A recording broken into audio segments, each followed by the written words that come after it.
Hi guys, so today I'm going to be going over a simple concept that I think is honestly common sense, but not everybody implements correctly. But when you are playing the opening of a game, it is very important and your moves matter a lot because it sets you up for how you will go into the middle game. It'll make your life infinitely easier if you have a game plan going in. And if you see pros, they spend a lot of time thinking about the opening because they want to have that slight advantage going into that middle game against their opponent.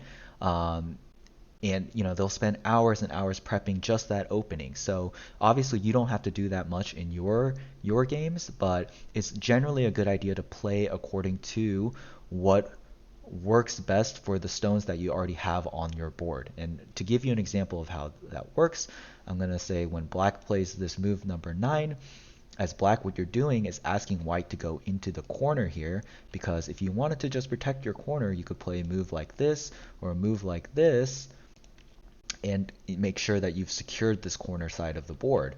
When you're playing a move like this as black, you're asking white to go in, and or you're asking white to go in, and when white obliges, you get this also familiar joseki variation that we're all accustomed to.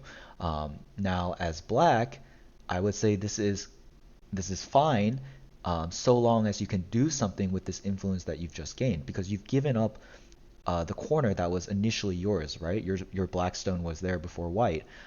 So if this white stone is not here, let's say this doesn't exist for now, but as black, you could use this influence to, approach this stone, and if white backs off, then you got this nice shape that you are working with here.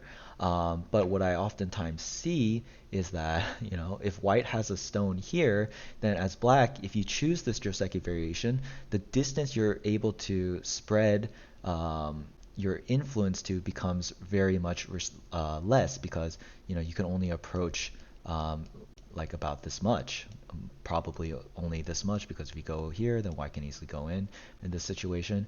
But when you should be able to use this influence to extend to here, instead the white stone is here. So what should you do in that case? You should play for the corner. You shouldn't ask to let white get that corner, because your influence would be less effective. Another thing I see is that players will, white will go into the corner, and I'll see um, black play a move like this. And this is even worse than the previous example, because you're giving white honestly a bigger corner, because white can just extend anytime and connect, or hane and connect.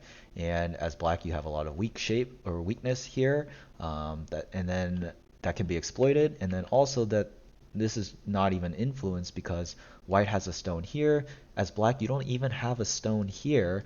Even if you had a stone here, I would say this is ineffective, because what is this stone doing, essentially? I would get it if, you know, as black, you had a stone here, because now you're playing for both sides of the board, and it's like kind of like a wing. We talk about, like expanding out in a wing shape, and this fits that. And if this is the situation on the board, you should definitely feel free, okay, playing this variation, because although you give white a little bit more territory, you're also getting a lot in terms of influence and value. But choosing this variation, when you do not have stones on the side and this corner of the board, is not the proper way to play. So always follow a plan.